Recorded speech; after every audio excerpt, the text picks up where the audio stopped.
मैं बता रहा हूं आपको कि जिस स्कूल पर कब्जा किया गया था, जिस पर हिंदू पक्ष यानी कि अमरीश गया प्रशासन के पास, उसने बोला कि साहब जमीन मेरी है, उसकी पैमाइश की गई और जो स्कूल चला रहा था उससे पूछा गया कि साहब आप कागज लाके दे दो, तो वो तो कागज तो नहीं दे पाया। जब वो कागज नहीं दे पाया तो उसकी जमीन नहीं हुई। अमरीश ने उसके दस्तावेज पेश किए तो प्रशासन मानता है कि उसकी जमीन है। अब बताइए कि जुल्म और अत्याचार जिससे कब्जा किया उस पर हुए या जो वहां से बेचारा छोड़कर भागा उस पर हुए? उससे पूछा ना। हाँ बिल्कुल अजहरी साहब। देखिए देश के मैं यूपी के ही बहुत सारी जगहें, एकड़ों जमीनें, हजारों लाखों एकड़ों जमीनें मैं आपको दिखाऊंगा, जो लोग सिर्फ वो जो स्टाम्प है ना, स्टाम्प 10-10 रुपए 20 रुपए के स्टाम्प पर पूरी हवेलियां खड़ी हैं। लोग वहां पर पहले अच्छा, मैं कह रहा हूं कि अमरीश ने गलत बनवा लिया दस्तावेज।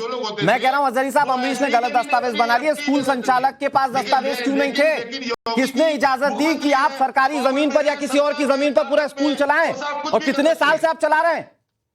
अरे मैं कह रहा हूं अमरीश झूठ बोल रहा है, वो प्रशासन जांच करे, लेकिन जिसने स्कूल पर कब्जा किया वो गलत नहीं है क्या? देखिए ये मैं खुल करके कहूंगा, किसी का हक है तो हक ना दबाया जाए, उसको मिलना चाहिए। लेकिन ये जो संभल में डीएम साहब की सरपरस्ती, अब आप एकदम सही लाइन पर हैं अजहरी साहब कि हक मिलना चाहिए। ओके, अशोक यादव जी, हक मिलना चाहिए तो योगी जी की सरकार और उनका प्रशासन जो कार्रवाई कर रहा है वो तो गलत नहीं है, क्योंकि अजहरी साहब भी मान रहे कि हक मिलना चाहिए। और दूसरा ये कि फिर जो अमरीश था, अगर हक मिलना चाहिए और अगर आप इस बात पर एग्री करते तो वो कह रहा है कि मैं तो हक के लिए कई बार गया सांसद साहब के पास, उन्होंने तो मदद ही नहीं की कभी। देखिए अनुराग जी, अभी भाजपा की प्रवक्ता अनला सिंह जी ने कहा कि सबको न्याय देने के लिए योगी सरकार तत्पर है। अच्छी बात है, सबको न्याय देने के लिए अगर तत्पर है और खास तौर से हिंदू समाज को अगर न्याय देने के लिए बीड़ा उठाई है योगी सरकार, तो कम से कम उत्तर प्रदेश में जो पिछड़े और दलितों के 19,000 आरक्षण लूटे गए, उनकी नौकरियां लूटी गई, 69,000 शिक्षक भर्ती वाला कांड आपको पता ही है, तो उन बेचारों को, पिछड़े दलितों को न्याय कब मिलेगा? वो न्याय या तो सरकार उनको हिंदू नहीं मानती है, उत्तर प्रदेश के पिछड़े दलितों को अगर हिंदू मानती है तो उनको न्याय कब मिलेगा? वो तो हाई कोर्ट ने आदेश भी दिया। नहीं, आप एकदम सही कह रहे हैं सर, और मैं साधुवाद देता हूं कि आपने इतने बड़े मंच से उतने बड़े मुद्दे को उठाया, ठीक है, लेकिन आज का टॉपिक सर संभल है।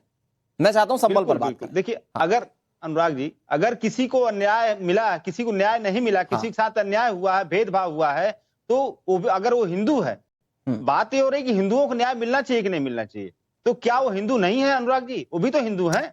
और न सिर्फ 19,000 न्याय को हिंदू मुस्लिम में आप बांट रहे हैं। मेरे लिए तो कोई भी व्यक्ति अगर पीड़ित है तो उसको न्याय मिलना चाहिए, बिल्कुल मिलना चाहिए। और अमरीश आज पीड़ित दिखता है। उसने कहा कि मैं कई बार सांसद साहब के पास गया, मैं अपनी जमीन के लिए दर दर ठोकरे खाता रहा, उसको मार के भगाया जाता रहा। इस पर अगर आप नहीं कर पाए, देखिए आप सत्ता में थे उन 47 साल में, जब ये हिंसा हुई उसके बाद आप कई बार सत्ता में रहे, आप नहीं कर पाए। आज की मौजूदा सरकार इंसाफ दिला रही है अमरीश को, तो उसको तो आप कम से कम सपोर्ट करेंगे ना कि इस पर भी सियासत ढूंढेंगे?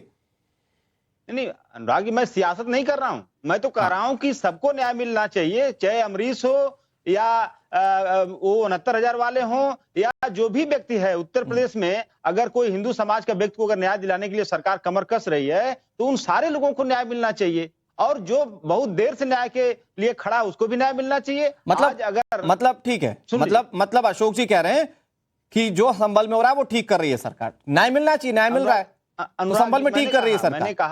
मैंने कहा कि जब न्याय देने के लिए सरकार ने कदम उठाया है, अरे सर, तो कम से कम जिनके साथ अन्याय हुआ, मुझे बताइए। अच्छा एक बात बताइए, साथ अन्याय हुआ, मुझे एक बात बताइए। अच्छा एक मिनट अशोक जी एक मिनट, अभी दिवाली का मौका गया हाल फिलहाल में, मान लीजिए कि आपको दिवाली में घर में पुताई लगवानी, मतलब घर की सफाई करनी है, एक बार में पूरा घर साफ कर लेंगे?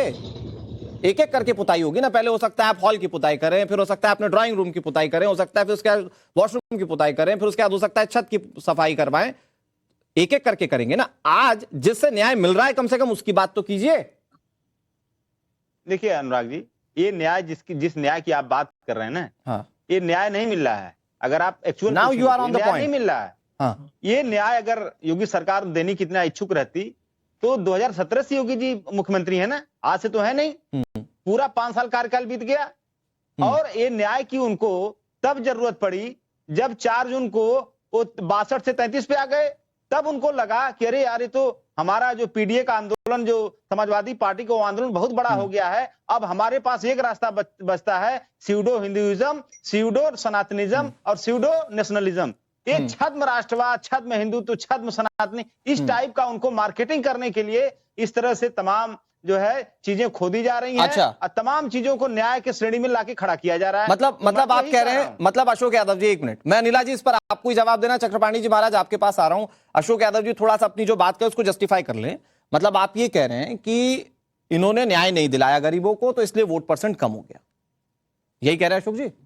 या वोट नंबर्स कम हो गए, है ना? तो फिर तो आप सत्ता से बाहर हो गए, आप तो सत्ता से बाहर हो गए ना सर जी। तो इसका मतलब ये आपने कईयों के साथ न्याय नहीं कर पाए। आप तो सत्ता में थे, आपकी जिम्मेदारी बड़ी थी, बीजेपी से ज्यादा सत्ता में रहे आप।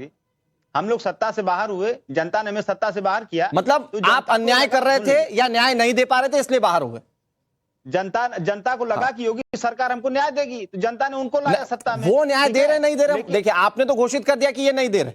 जनता को क्या लगता है वो जनता मैंडेट में बताती। मुझे आप समाजवादी पार्टी का बताइए। समाजवादी पार्टी मतलब जस्टिफाई नहीं कर पाई, जस्टिफिकेशन नहीं दिला पाई, इसलिए सत्ता से बाहर हो गई। बस एक बार हाँ या ना में बता दी, मैं अनिला जी से आपकी सारी बातों का जवाब लूंगा। देखिए हम लोगों ने प्रदेश के साथ इतने बड़े बड़े प्रदेश को हमने योजनाएं दिया, मतलब लेकिन योजना देने के साथ न्याय नहीं कर पाए। मतलब अशोक यादव जी न्याय नहीं कर पाए। कल्पना नहीं किया होगा अनुराग जी, न्याय नहीं कर पाए आप जनता के साथ। कल्पना नहीं किया होगा हमने। You couldn't justify yourself what you said। आपने कहा कि आप न्याय नहीं दे पाए, किसी ने कल्पना भी नहीं किया होगा। हमने आईटी सिटी लखनऊ में बनाया, क्या कोई बनाएगा? अशोक यादव जी, हमने तमाम मिल्क प्रोक्योरमेंट प्लांट लखनऊ में बनाया, क्या कोई बनाएगा? अशोक यादव जी जितने भी क्लिप होते हैं, आप लोग सम्मानीय गेस्ट हैं, ये सब ट्विटर पे जाता है। एक बार सुनिएगा आपने क्या बोला है, एक बार खुद सुनिएगा। अनिला जी वो कह रहे हैं छद्म राष्ट्रवाद और छद्म हिंदूवाद है जिसके चलते ये संभल में हो रहा है। जस्टिफिकेशन नहीं लग रहा उनको नहीं लगता कि ये इंसाफ हो रहा है। अनिला जी प्लीज। अनुराग जी सबसे बड़ी बात तो ये है कि इन लोगों को एक बात समझ लेनी चाहिए कि भारत जो है एक लोकतांत्रिक व्यवस्था पे चलता है, और लोकतंत्र में 5 वर्ष में बटन दबाकर जो वोटर होता है वो तय कर देता है कि यहाँ पे छद्म व्यवस्था चल रही है या लोकतांत्रिक व्यवस्था चल रही है। इन्हीं के बिग ब्रदर सेंटर में और यंगर ब्रदर उत्तर प्रदेश में कांग्रेस पार्टी, राहुल गांधी जी क्या कह रहे हैं कि हमारी लड़ाई केवल भारतीय जनता पार्टी से नहीं है, हमारी लड़ाई केवल आरएसएस से नहीं है, हमारी लड़ाई जो है वो इंडियन स्टेट्स है। आप समझ रहे हैं इसका इम्प्लीकेशन? अखिलेश यादव जी ने प्रेस कॉन्फ्रेंस की क्या? अखिलेश यादव जी ने कोई ट्वीट किया क्या? इंस्टाग्राम पर कोई रील डाली क्या? फेसबुक पे लाइव हुए क्या?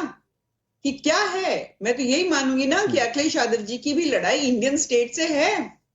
तो अब आप बता दीजिए जो लोग भारत से ही लड़ाई कर रहे हैं, आप जो इंडोर्स कर रही हैं मैम, जिसको आप कह रही हैं कि इंसाफ की लड़ाई है, वो कह रहे हैं कि ये छद्म हिंदूवाद है। ये इनकी मानसिकता है। मैं कह रहा हूं वो जो टर्मिनोलॉजी आपके लिए इस्तेमाल कर रहे हैं, छद्म हिंदूवाद, जो आप सिर्फ वोट बैंक के लिए करते हैं, इस पर जवाब दीजिए। मैं उनको नहीं लगता कि आप इंसाफ दिला रहे हिंदुओं को?